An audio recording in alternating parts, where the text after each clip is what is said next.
Okay, everybody, welcome to episode 20 of Stone and Clay podcast. We're here with a brand new guest, Ashley Coombs. I found her on Twitter. She was an amusing voice, and I think we had connected on social media in the past anyway. Yeah, I think so. But we'd never met. Nope. And she was busy roasting guys on Twitter. What I do best. And telling funny stories about dating. And I said, you know what, this might be an interesting conversation.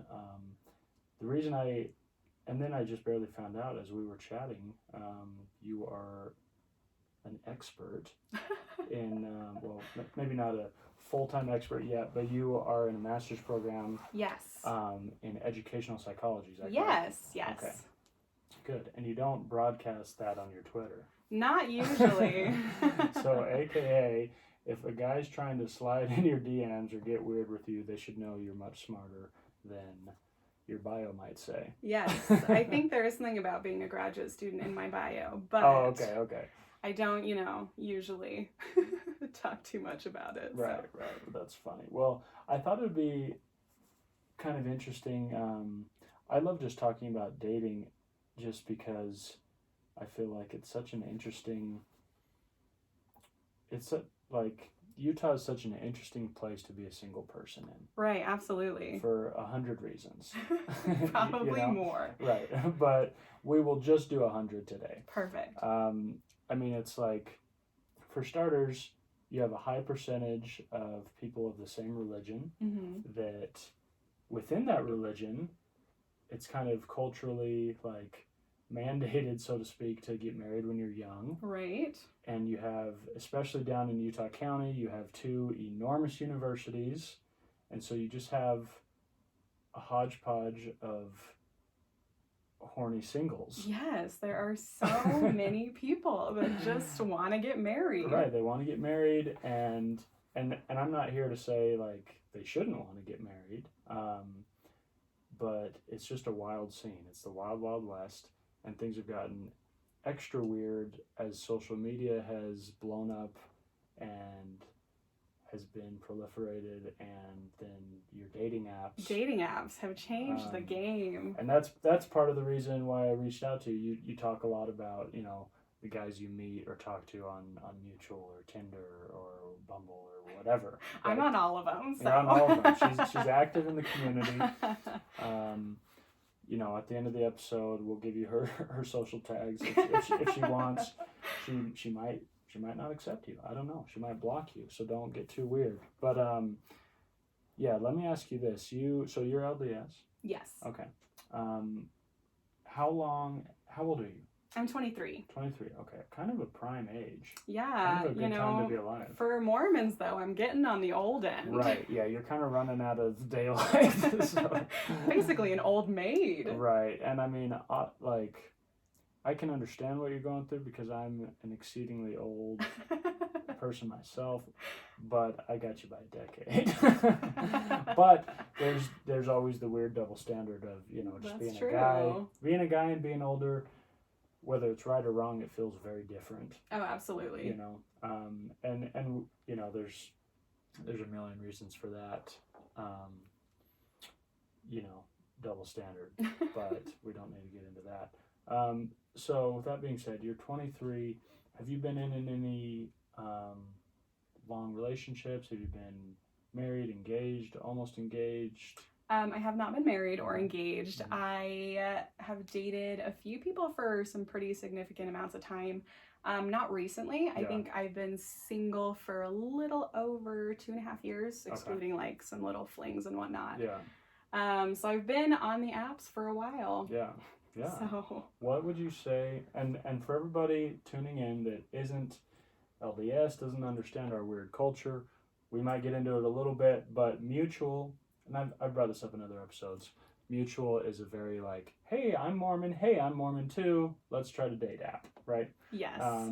But with that comes the trickiness of what level of Mormon are you, right? Oh, yeah. and it's funny, we were talking about autism before we started recording, because she's Ashley studied autism quite a bit, and we're talking about how it's such a spectrum. And the truth is, Mormonism is quite the spectrum. Oh, absolutely. Right? You have, from your person that is fully like ex-Mormon, doesn't believe anymore, thinks it's apostasy, thinks it's a cult or whatever. And then you have your fanatic, right, that is so Mormon that they're doing things wrong. They're, right. they're taking things to the extreme. And then you have, your perfect saint somewhere in the middle. Somewhere in the middle, But, and then everybody else. Right. But yeah, the vast majority is everybody else. Yes. And I think most people are just doing their best to navigate life while believing what they believe. Right. And some people are just ill-equipped, whether it's from what they've gone through or, just the way they view the world or the mistakes they've made. It makes for a tricky bag. Oh, So, absolutely. I guess my question is, what of all these apps, do you prefer mutual? I think they all have pretty significant pros and Yeah. cons. Okay, so let's start with mutual then. What are the main pros and main cons? I feel like because we have such like a Mormon dense population here in Utah, that everyone has just really strong opinions about it in general. So it's like hard to date people who are super, super Mormon because for whatever reason, I'm somewhere in the middle. Or people who have left the church because they don't like you for still being a part or whatever. Or someone who hasn't had any experience with the church that like just doesn't speak that language. So I feel like it's just hard to navigate in general. So it's kind of nice to have an app that just like That's one puts thing all out of of the these way. people, puts all these people kind of in the same space to swipe through, I guess. Sure. Yeah. But in that same note, you get a lot of the like extreme Mormons on Mutual. Like I think I tweeted something today about how like there's so many guys that'll put something like "I love Jesus" in their bio, and it's like, oh, well, this is an app for Mormons, so I kind of assumed that already. Right. It's kind of implicit. But yeah, so I mean that's still kind of an issue, but it's nice to have some of those other concerns out of the way, I guess. Yeah. Okay. So what's like when you're swiping through, you're having a good time, you're looking for a handsome young lad. What's kind of your little red flags that you see in a guy's bio? Not necessarily. I don't mean like physically. Right. Because I'm assuming like you've swiped on him because you think he's cute, but then you go a little deeper and you're like, oh gosh, buddy. Oh yeah, the bio is like make it or break it. Okay. I think there are so many. Right. Some of them people will include things in their bio like swipe left if this, but they're usually really weirdly aggressive things. Yeah. That's kind of like, oh, even if that doesn't apply to me, I still kind of want to swipe left. Yeah. Some obscure political stance. Yeah, and it's like, okay, whatever. But let's see. There are also a lot of people who self-identify as intellectuals. Right. That make me nervous. I saw on your Twitter if like saying they're sapiosexual. Yes, that drives me nuts. And I'm always like, okay, well, I already know are gonna annoy me. Right. Or you're a pseudo-intellectual and you're just really an idiot. Yeah, they just like to talk a lot, and I feel like it's usually that option. Yeah. So I'm like, nope, bye. Yeah. But let's see, I'm trying to think of what else that I'm like, ooh, there are, along with like the really aggressive bios, I think I talked about this on my Twitter thread too, are people that are just self-deprecating for some reason. Yeah. Like they'll be like, oh, I just never get any matches, or you probably aren't going to swipe right. And it's like, even if I was going to, now I don't want to. Yeah, I don't want some guy with zero confidence. Oh, yeah. It's very weird. They're not like bad things, but there's things like, I don't really understand why you thought this was a good idea. Yeah. So. What about, are you disturbed by a man's lack of fashion acuity? No, because I feel like that's pretty fixable. Okay, sure. Yeah. I'm optimistic. Yeah. That's good. Good stance. But I don't know. I feel like weirdly Provo, there are a lot of men who are very good at dressing well. Yeah. So it's not like a super huge problem. Yeah. Okay. Yeah. All right. So what are and then I guess do you like Bumble, having the option to, or not the option, just having it be the format where the girl has to message first? I do like Bumble. I feel like Bumble has the most attractive people out of all of the dating apps. Yeah. I admire men for usually having to message first because I'm really bad at messaging first. Okay, yeah. Do you try to say something cute and clever, or are you just like, hi? If they like give me something really good that I can refer to, then I'm like, oh yeah, I can drop a line, but otherwise I just don't even bother. Yeah. So I really do admire men who have to do that on all of the other apps because I'm bad at it on Bumble. Right. Yeah. Well, you haven't been trained for years to have to whip out a first line. Exactly. Yeah. What do you mean I have to be the one that pursues people? Just kidding. Yeah. That's a wild life. And then we got Tinder, which is, Tinder's wild because Tinder was kind of the first mainstream one that really took off. And so when it first took off, kind of anyone that wanted to be on a dating app was on Tinder. Yes. And now I feel like it's become a little bit ratchet.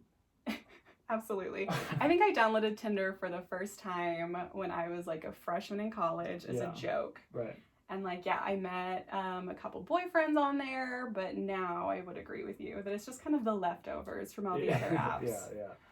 So. And I mean, I'm of the opinion that, because people have strong opinions about dating apps, right? Yes. You know, people that aren't on them, it's like, it's almost like it's a political decision. Yeah. They're like, oh, I would never get an. Or they're like, you know, I met my spouse in real life. Oh. So IRL, very good. But to me, especially in 2020, like, who cares how you meet? Right. And to me, like, I'd rather like multiply my options. Right. You get to like talk to people that are, you know, I think the first guy that I met and dated from Tinder lived in Sandy and I was in Provo. Right. So there's no way that we would have met except by some weird happenstance otherwise, you know? So it just like expands your options and I think that's awesome. Yeah. And especially like you're in grad school, you're probably super busy and probably don't want to just date guys in your weird like study program. Well, and my cohort is 6 people who are all women and all of them are married. So like, who am I going to meet? Who am I going to talk to? Yeah, unless you want to be a lesbian homewrecker. Yep, I guess that's my only other option if I want to, you know, be one of the elite who only meets people in real life. Right. Yeah, so it's funny. A lot of people, I hear people like giving a lot of heat about like people like meeting on apps and stuff, but I'm like, listen, it's 2020. Things are changing, so you can get on board or you can be lonely. You know what I mean? But it's like, it's funny, I actually would say I meet a lot of girls on Instagram. Really?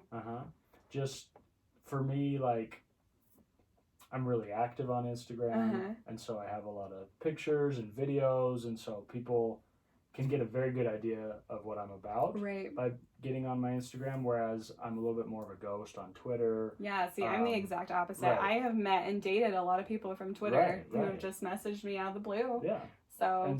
And like, back in the day, you know, I met people occasionally on Facebook, but Facebook is kind of less about that right now. Right, and the demographics have shifted. Exactly, and so I post a lot of stories on my Instagram, and so if a cute girl comments and like I don't know her super well, it's like we matched on a dating app. Yeah, there's a lot of opportunities for people to like message you, you know, like you said, on stories, and it just like and I'm not scared to get weird and just fly into a DM because especially at my age, I just am more like, rejection doesn't faze me as much, especially like micro rejections. Right. And I think that's what else is good about dating apps and social media in that regard, is that like, it's not a face-to-face rejection. You get over it real quick. You know, you bounce back real quick. Yeah. Okay. So I've seen you've had some some wild stories about guys Yes. you've met on dating apps. Okay, tell me the one that stands out the most to you, the most like cringy, disturbing, upsetting. I don't even know if I can pick just one. So after I broke up with my big ex, right, my big relationship, whatever, in like 2017, into 2017, 2018, I was living in Provo, and I feel like I spent that year going out with so many people, and just the sheer number of people just way upped my chances for weirdos, right? Right. And on top of that, I feel like I was averaging like 3, 4, sometimes even 5 dates a week during the summer, like just crazy person. And so I have a lot from that year that are all weird in their own way. I can think of one that was actually back in like February of that year. And so I had just broken up with my boyfriend. It was like my first attempt to like get back out in the scene. And I matched with this guy.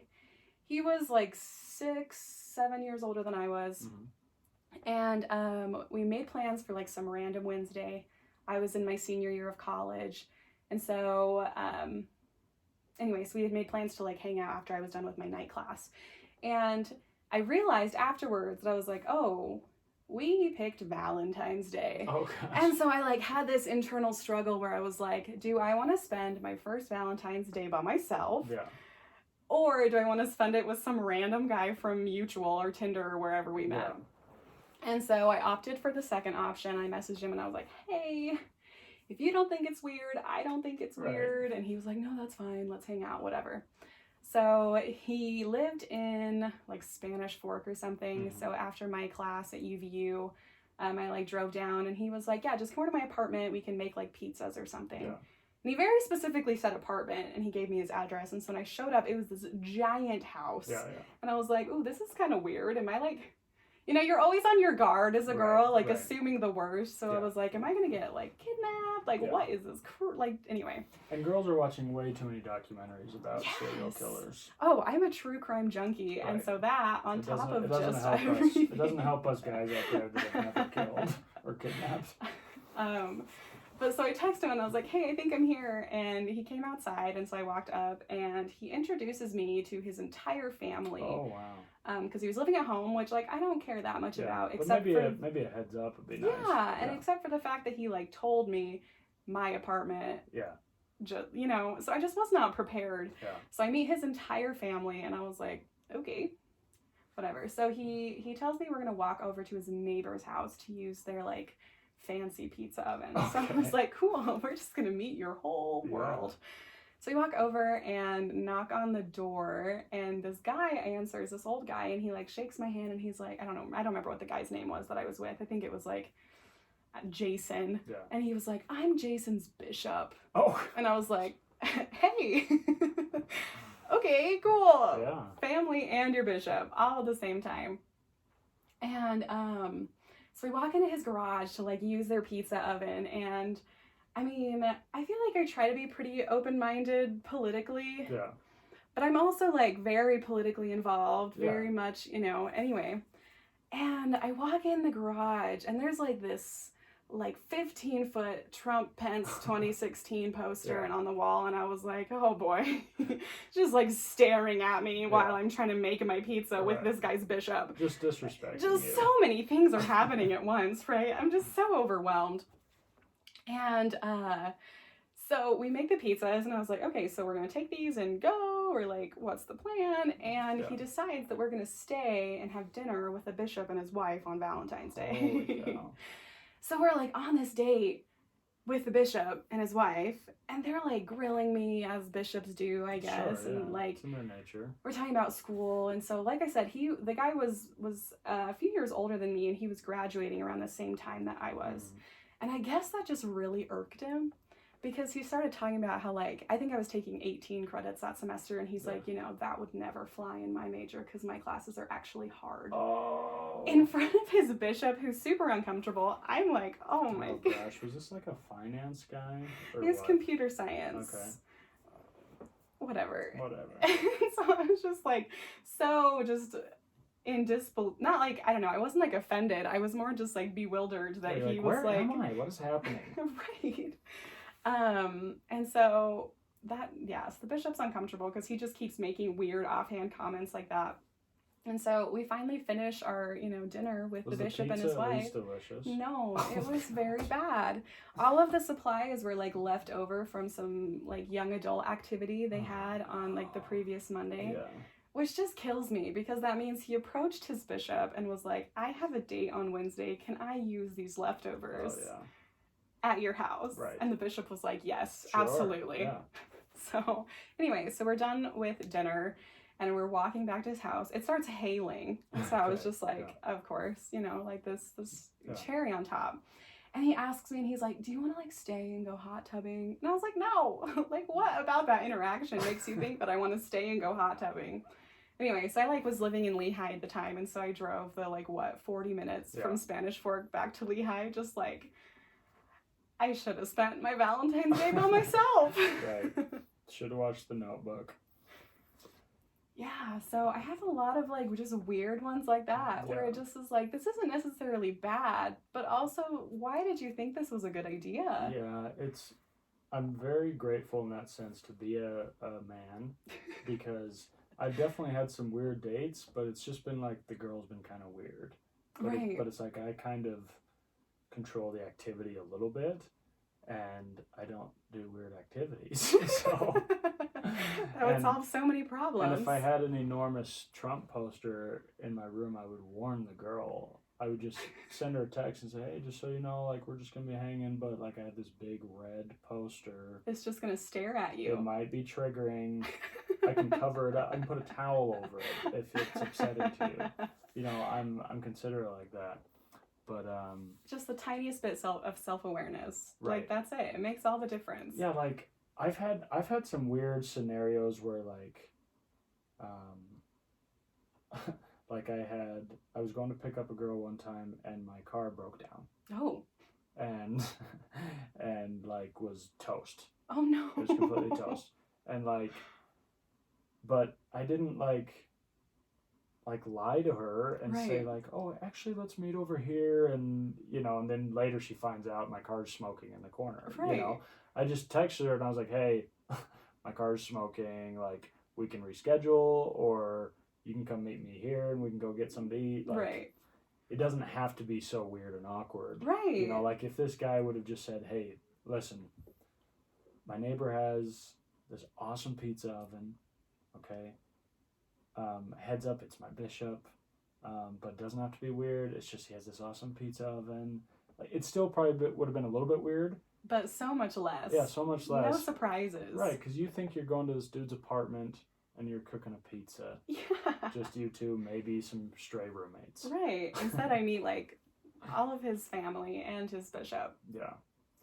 Yeah. So guys, if you're listening, listen. Having some marathon dates, having some creative activities. If you're gonna go that route, if you're not gonna keep it simple, let's throw out some heads ups. Yes. Please. Some warning texts like, hey, my mom is here. Right. I think she's going to ask you a lot of questions. I think it's way less weird, too, if you're like, oh, hey, this girl might judge me for living with my parents. Yeah. But if I know that up front, so many problems avoided. Right. Like, one of my closest friends, he lives with his parents. He's, like, 28, but it's, like, an enormous house. Right. He lives in the basement, but he always, like, warns girls. And is like, hey, like, just so you know, like, I live with my parents, like, I'm not a creepy billionaire that just has this weird, like, creepy bachelor pad. Like, I just live in the basement, and so they're upstairs. We might run into them, probably won't, Right. Gives them a quick heads up, and it's a non-issue. Exactly. Yeah, so lots of stories like that. Okay. All right, let me ask you this. This, I know, is a problem in our community, and especially with girls.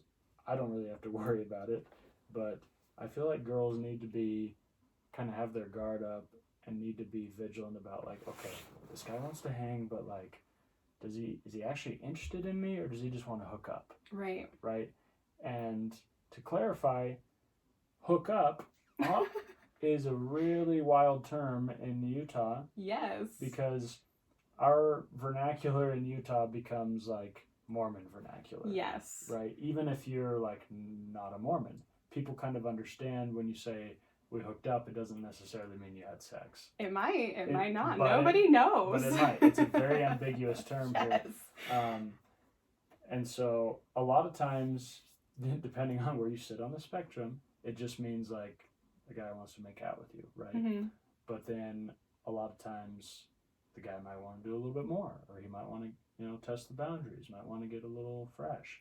And so, and I'm not asking you like what you're comfortable doing. I'm just asking you, how do you kind of try to gauge whether a guy has good intentions? I have found that it's pretty common for guys, even if they don't flat out say they only want to hook up or whatever, that they will be like, oh, well, how many people have you done things with? Or how many, it's a very weird questions. Yeah. Which I feel like aren't like inherently weird questions, like having conversations about sexual history. Just out of the blue. Right. There's like a place for those. Yeah. Not in your first 5 minutes of interacting on a dating app, you know? Yeah. And so I tend to assume that those people have not great intentions and aren't super interested in anything beyond that. Yeah. Just because they tell on themselves. Right, exactly. Just nonstop self-incrimination. Yeah. They think they're being subtle. They're not being subtle. Right. We make fun of them on Twitter. Right. Yeah, and so I told this girl, a friend of mine yesterday, she was asking, she's like, so I met this guy, and he got my number, and then he started texting me, and I invited him over to do something, but he couldn't that night, and then he just said like, well, let me know when you're free. And she's like, what do I do now? She's like, I can't tell if he's interested or whatever. And I said, okay, first of all, there's a chance the guy's just an idiot. Right. There's a chance he sucks at texting and he has no game. Right. But there's also the chance that he's just not interested and just wants to hook up, maybe. Right. And so I said, what you have to do is you have to tell him like, hey, I'd love to hang out sometime. If you make a plan and I'm available, like, we can do it. Mm-hmm. Like just kind of put the ball in his court and make him like make a plan, make a date or whatever. And it doesn't have to be like, hey, you have to go buy me dinner. Right. It just has to be like, hey, like, make a plan with me. And like, as a girl, I'm not gonna just like tell you when I'm available and hope that you are. Right. And maybe some girls want to do that, and that's their prerogative. But it's like, if you really want to gauge if a guy's interested, just like say, hey, dude, I'm interested. Make it happen or don't. You can be kind of bold, and it's like if a guy is like scared by that, he's probably just doesn't want anything anyway. Right. Yeah, I don't know. I feel like I have been a little bit more bold over the past few years and being like, okay, well, I'm going to make a plan, and if you don't want to, then I'm not going to bother. Yeah. But I think the idea of putting like ball in their court is a good judge of whether or not they're interested. And you don't have to throw the ball in their court. Right. You can kind of just push it, and it'll kind of dribble into their side. Right. Yeah, absolutely. I also think a weird thing about just LDS culture, dating culture here in general too, is that there are these expectations that you have to do really elaborate dates. Like we do have to go to a fancy dinner, or we do have to have multiple activities planned. But like, I'm totally down to do something chill. Yeah. I'm totally down to do something that we could plan in 5 minutes, like super easy stuff. But I do think that there are a lot of guys who think that they have to spend so much money on a first date, and it's like nobody expects that from you. And not that I'm a dating expert in any capacity, because I'm very much single, but I will rarely like spend money on a girl the very first time I meet her. Right, and I don't especially if like I'm meeting her like. This isn't only our first date, but this is our first time meeting. Right. Yeah, I don't like actually when guys spend a lot of money on first dates, because then I feel obligated to give them a second date. Right. I like low expectations, low risk, just easy going. I feel like that makes it more authentic. Yeah. So I definitely prefer that as a girl. Yeah. See, I try to almost frame it like, hey, we're doing like almost nothing. Like I want to just like get together and like talk Right. and meet you, you know, and like, and then if we are like vibing, then it's like, all right, you want to go get some dessert, you know? Do you want to go to Wendy's, or do you want to maybe go hot tubbing or go watch a movie or whatever? But it's like having all these plans. It's like, well, what if in the first 3 minutes I hate you? Right, and then you're just stuck committed to this whole evening together. And as a guy, it's easier. Like if the girl is just a disaster, it's easy to be like, you know, like, you know, it's getting late. Let's wrap this up. You know, whereas I feel like a girl can do that too. It just comes off a little more catty. I don't know. Right, yeah. I think I can think of one situation that I've been in specifically where I met somebody and I was like, oh, you make me uncomfortable. Like everything about you is creepy. Yeah. But I was still like stuck with this big plan that we had made, right? And it's like rude because I had let him pick me up, and so I couldn't just be like, actually, I'm not getting in your car. Right. You know, and so having had the option to cut it short or keep it long would have been so nice and like saved both of us a lot of wasted time. Right. Because I'm sure he tells that story as, oh, this girl is so awful. She like wasted my time and didn't want to talk or whatever. But for me, I was like, oh, this was so uncomfortable and I didn't like him, and we both could have avoided all of that, you know? Yeah. I wish it was socially acceptable to like show up on a date and you just like open the door or get out of the car and you just are like, oh, no thanks. Like, I'm sorry, I hope you have a good night. Right. Because, and I mean, it would sting at first, but you're just ultimately saving each other time. Right. You know? Like I had, and I don't feel like I've had a bunch of terrible first dates. Just sometimes you instantly don't vibe with somebody. Right, and I think it's okay to not. Like I had a girl come over, this was, I don't know, 6 months or something, and we were just, our literal plan was just to kind of hang and talk, right? Mm-hmm. And just from the get-go, like everything that came out of her mouth, I was like, disagree, you know? And she wasn't like rude or awful or super annoying. I just saw the world completely different from her. And so from the get-go, I was like, well, this is a loss.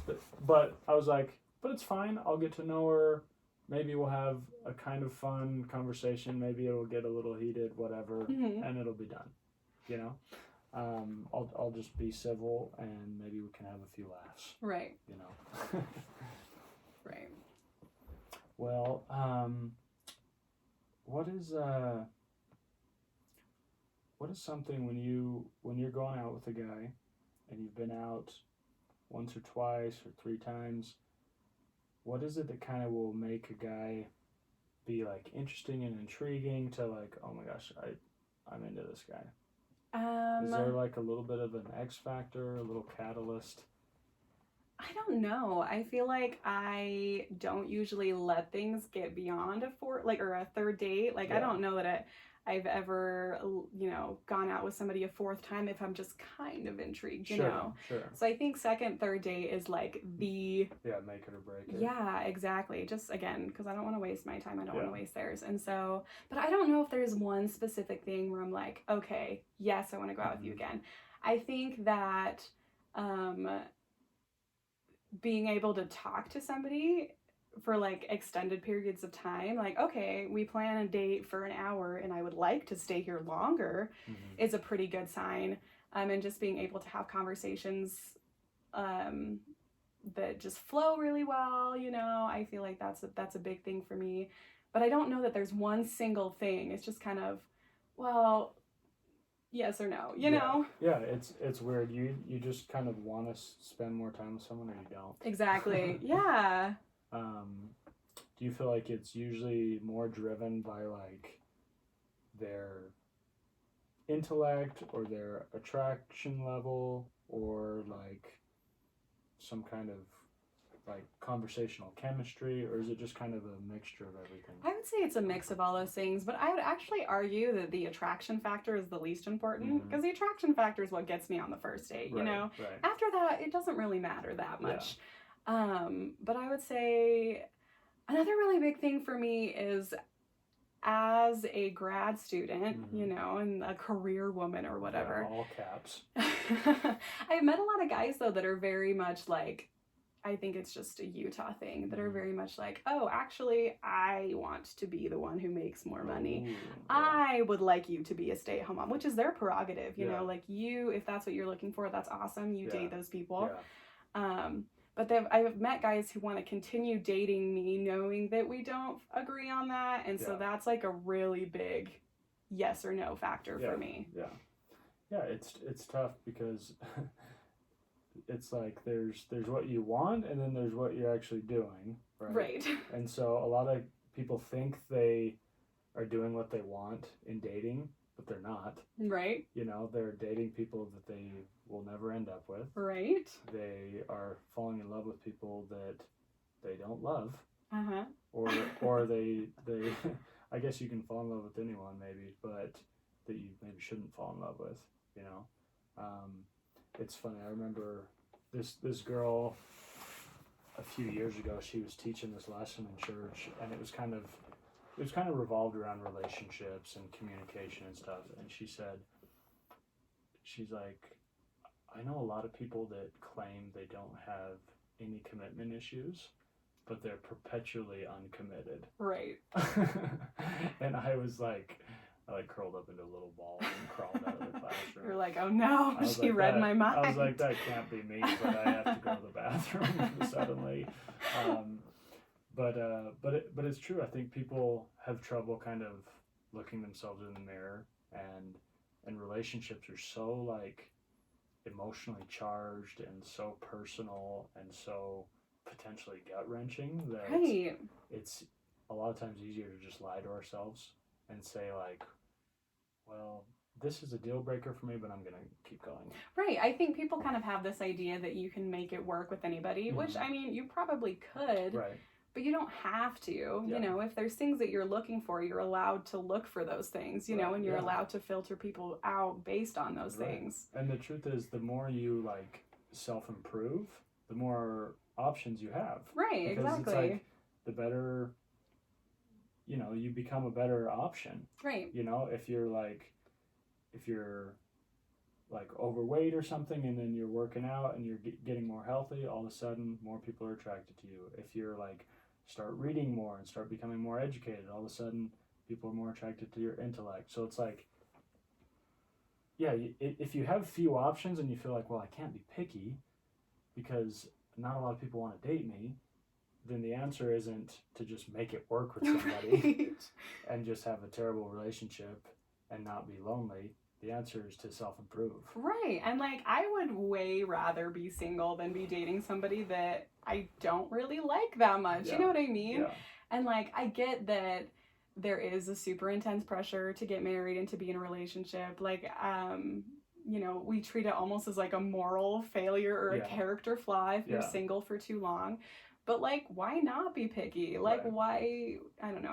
I don't think the alternative of just ending up with anybody is great. I would way rather be single. Well, and I mean, it's not a secret that divorce rates are high. Right. Like, not only in our community, but everywhere. Right. You know, people, you know, relationships are hard. And so it's like, and life is hard. And so you shouldn't make it like needlessly hard. Right. And I can think of very few things that are as attractive in a person to me and with people that I've talked to about this issue as somebody who genuinely knows what they want. Yeah. You know, if you are a person who wants these specific qualities in a person or in your relationship, and that's what you're looking for, then that's awesome, you know, and that's super attractive to be like, okay, you've got this figured out because I've got it figured out. Right. So we can figure out if that works or not, you know, as opposed to kind of just maybe and dragging things on, you know. I just and then the better communicator you are, the more you can kind of get through these little areas that you might disagree on if you just are open to communicate. Right. Because a lot of times there's like, you know, say a guy's like, okay, like yeah, she's like really ambitious and stuff. She's like a grad student, and that's fine. I just kind of wish that I was like the one that was more successful or whatever. If the guy had kind of the stones to admit that and tell his girl how he feels and say like, that doesn't mean I don't want to date you. That's just something I'm going through. Right. And it's probably my own issue I need to get over. Right. Then I think the two could work past it. Oh, absolutely. You know? But if he just kind of keeps it inside and resents her, and then she knows something is up, but maybe can't put her finger on it, it's just going to cause problems. Right. You know? Yeah, absolutely. Yeah. Yeah, and I think people like to use that, well, God said no excuse here. And it's like, you know, just be honest, right. and it saves everybody so much trouble, you know? Yeah.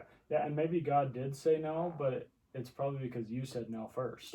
Exactly. You know, God doesn't want you to marry somebody you don't want to marry. Right. Yeah, it's crazy. Okay, let me ask you. I read this this little Twitter thread where you were talking about some guy that came over or invited you over or something, and mentioned something about your hair. Oh no. Oh no, this was so disturbing to me. This isn't like the only thing that he did too. I have another thread of an also very weird thing that he did from the same guy. Okay, we need to talk about this, and we don't need to call him out. And the reason I want to clarify, the reason I want to bring this up is not to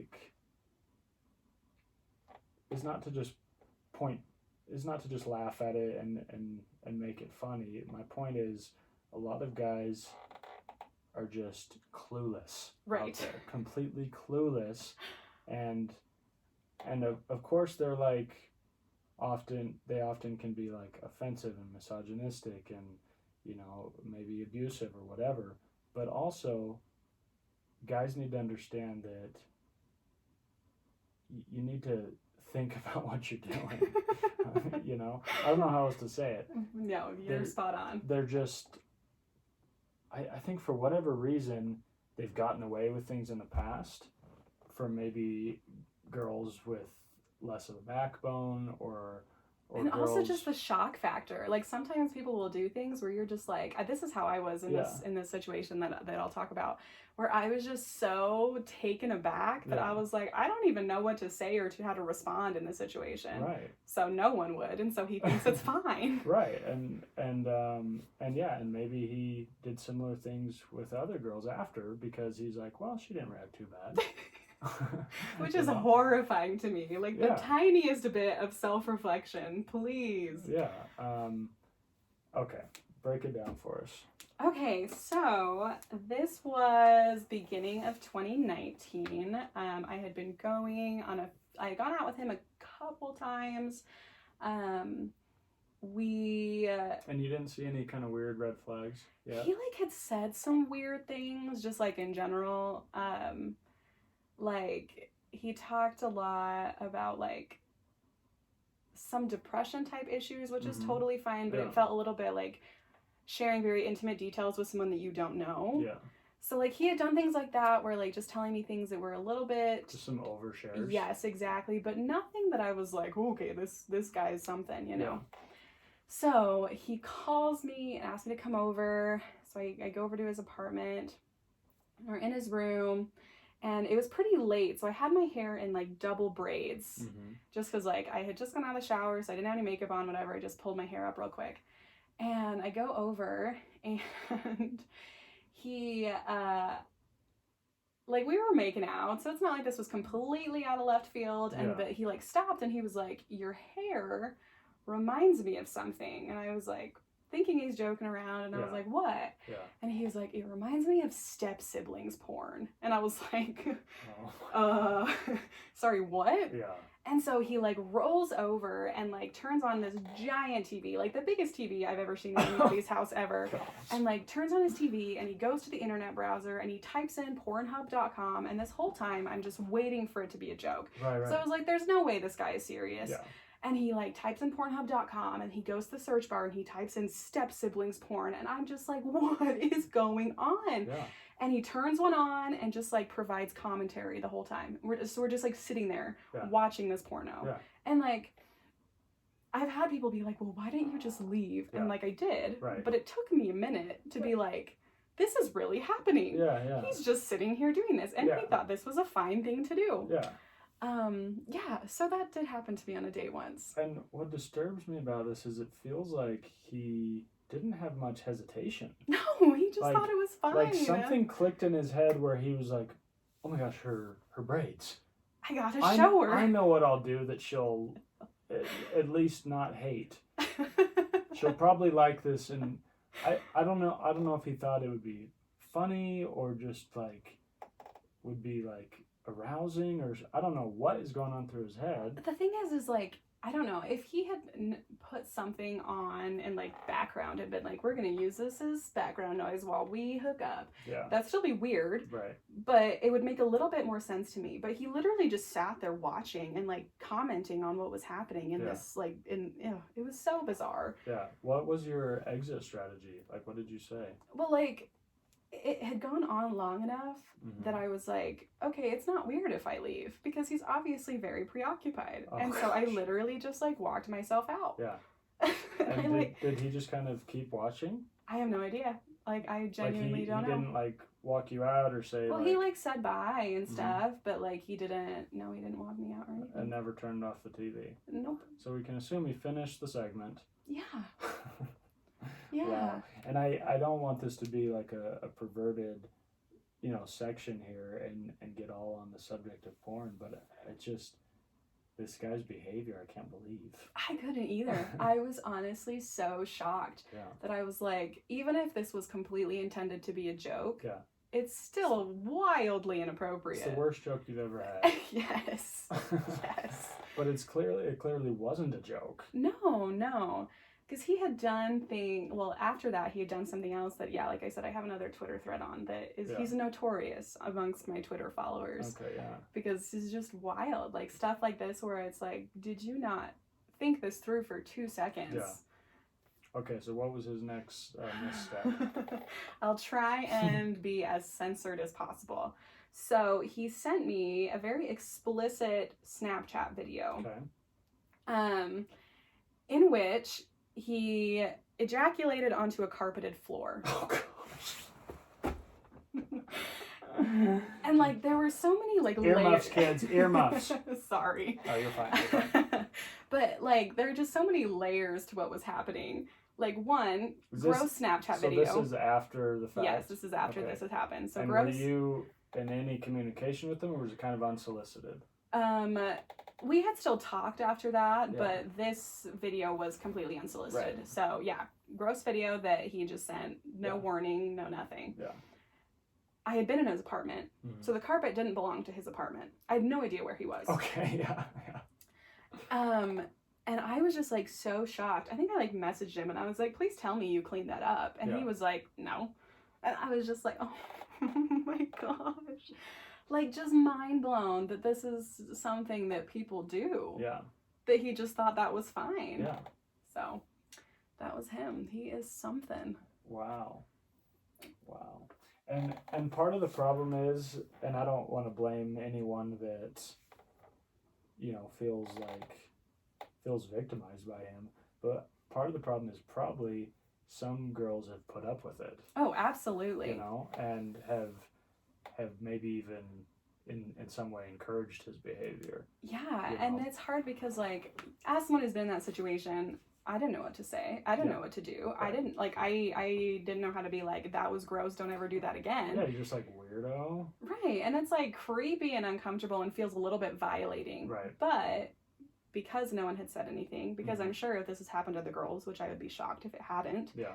All of us have the same reaction. Yeah. And he's like, it's fine, and so it's like, I don't know, he's happily married now. Okay. So I guess somebody put up with it, but... Well, happily might be might be a stretch. might be just a guess.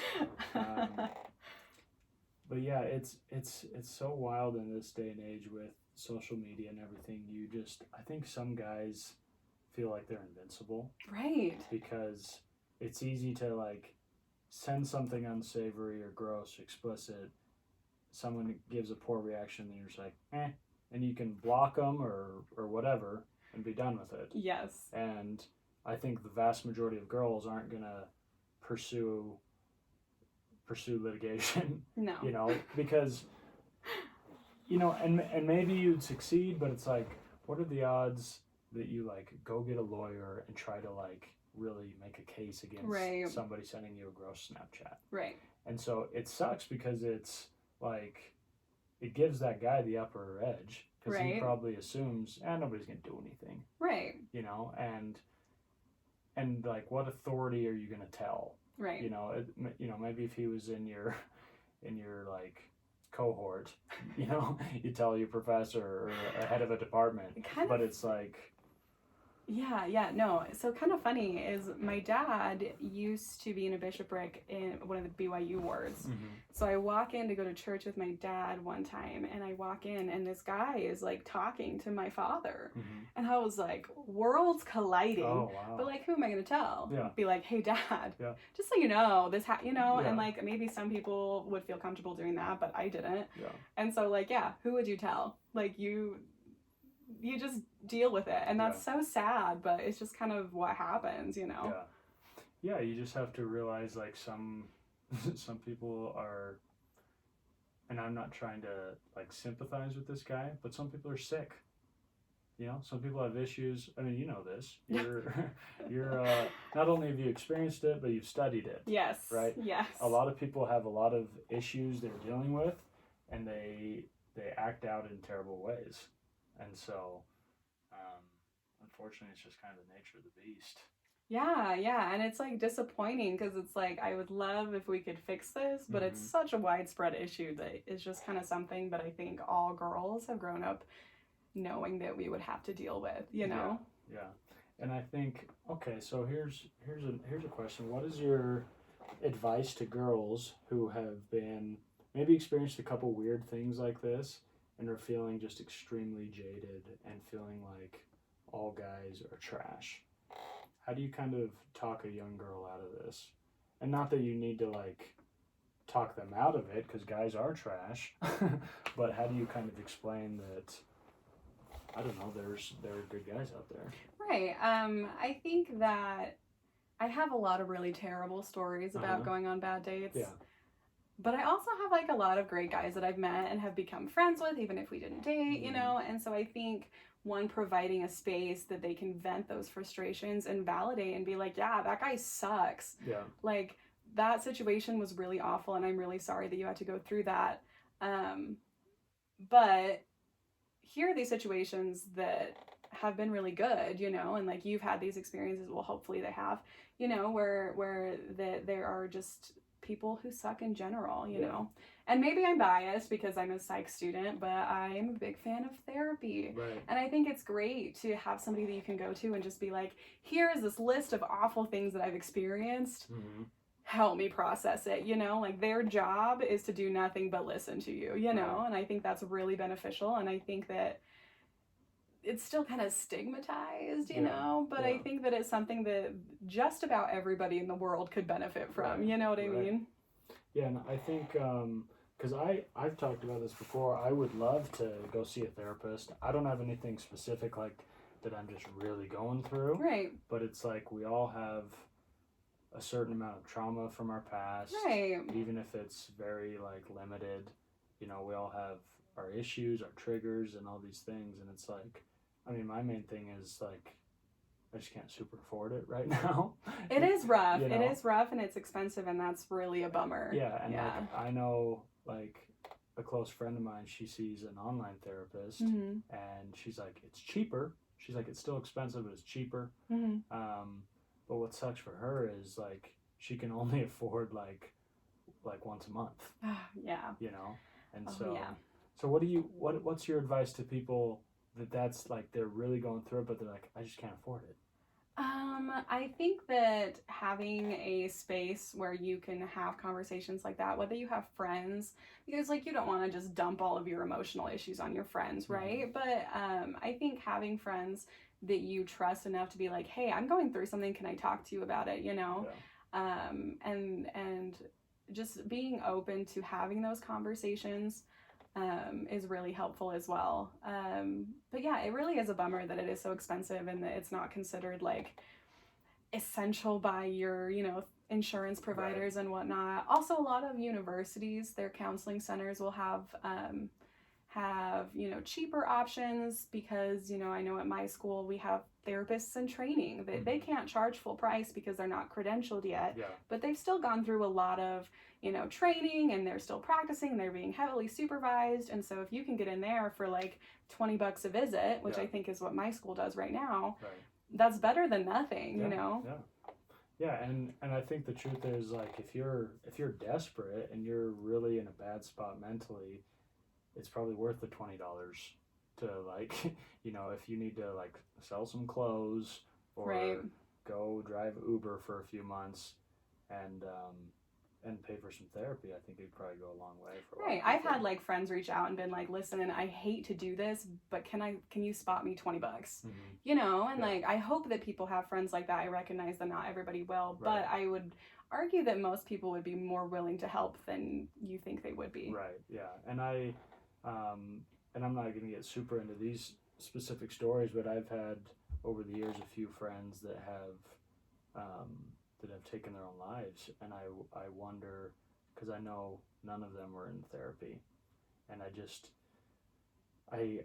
think back on that and I hark on it and I wonder, like, I'm sure at some point they thought, like, man, I should probably go talk to somebody besides my friend or this person or that person, and probably either felt like they couldn't afford it or felt like it was, you know, a sign of weakness, or that it was too stigmatized and they didn't want people to know, oh, I'm going to therapy now. Right. But it's like, to me, it's basically just saying, like, hey, I'm going to talk to a friend about some stuff. Yeah, and I think, like, I don't know, I have great friends who are great to talk to, but they're not professionals, you know? Yeah, and they want to give you advice, but they're hyper biased. Right, and they're like usually involved in the stuff that you're going through, you know? It's nice to have like a third party. Right. So I'm a big fan and a big advocate, but I recognize that there are some pretty significant issues to getting and barriers to getting there. Right. So do you see a therapist? I do, yeah. How often do you see? Not as often anymore. I was going pretty regularly in like the fall. Things have like slowed down obviously with the pandemic and stuff, but I've been seeing one. So I had a friend, I lost a friend to suicide as well. I think my freshman year of college, the same year that one of my roommates, you know, endured a sexual assault. That was pretty traumatizing for all of us because it happened in our apartment. And so like a lot of really big things happened all at once. And I was like, I can't do this by myself, you know? So I went pretty regularly that year, and then just kind of been going less consistently, but you know, I go and I talk to somebody. But you feel like you're going less because you've worked out a lot of issues. And it's definitely, I've been able to see the progress, and you know, and how I've been able to deal with issues, because obviously like life doesn't stop, big things keep coming up, but I found that I've been more equipped to deal with those moving forward, you know. Yeah, that's cool. Yeah, it's like just a lot of it is probably just them kind of giving you the tools to help yourself. Yeah, totally. And like just the perspective too, I think like it's really easy to get kind of caught up in tunnel vision and how I view my life based on my experiences, and it's nice to have somebody to be like, well, actually this could also be true, or actually this might also be, you know, and just kind of have somebody to work out and to talk through those issues with, because they really are just like a sounding board. Like therapists don't give you life advice. They're not there to be like, you should do this. In fact, that's pretty unethical for them to do, right? They're just like a sounding board to talk at, and I think that's really helpful. Yeah, that's cool. I saw, and I don't know if you like this guy, but I'm a big Tony Robbins fan. I'm actually not familiar. Oh, he's a big, just like motivational speaker guy, right? And I'm sure if you saw his face, you'd recognize him. Probably. But he's like, you know, he's written books and he does hundreds of seminars every year, and he's a huge name, and he does this thing every year called a Date with Destiny, and it's basically like you go and it's kind of like a mental boot camp for a week, and there's thousands of people, and there's all this training and all these seminars and everything, but it's like $5,000 a person. Right. Because he's like the most famous guy in the industry, and it's like at this nice resort in Florida. Right. It's this whole thing. And they were interviewing this girl. She's like in her mid-20s or something, and she had sold everything she owned to go. Wow. And it was moving to me, because I was watching this documentary, and it felt like most people were just like kind of wealthy people, because it's like, who can afford right, that's a lot of money. Yeah. But it was so cool, because for her it was like she recognized, like, right now the most important thing in my life is mental health, and she even later talked about how she'd been suicidal, and she's like, none of my possessions mean anything if I'm dead. Right. And so she sold everything and went to this seminar, and it changed her life. And you know, people I think people often will kind of cringe when they hear the cliche, like, you know, this changed my life. Right. Right.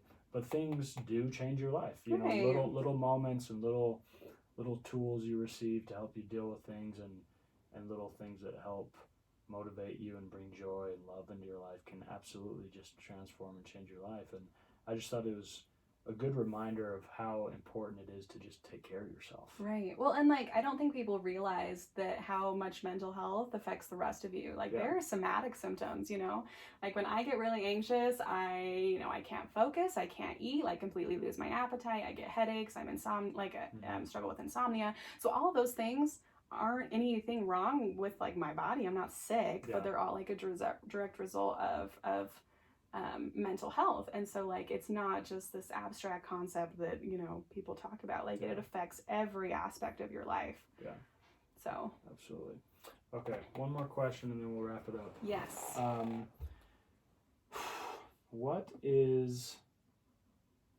So you're 23. Yes.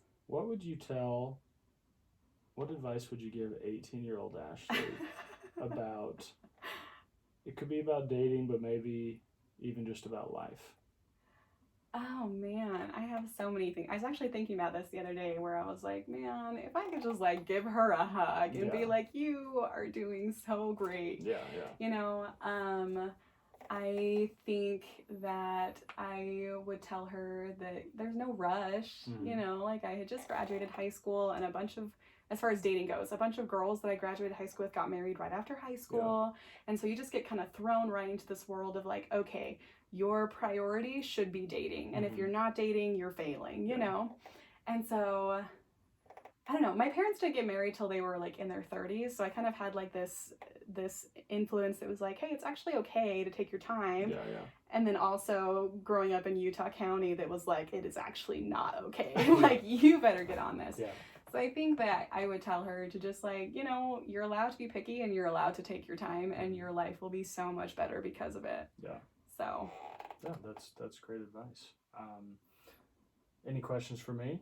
I don't think so. This has been great. All right, awesome.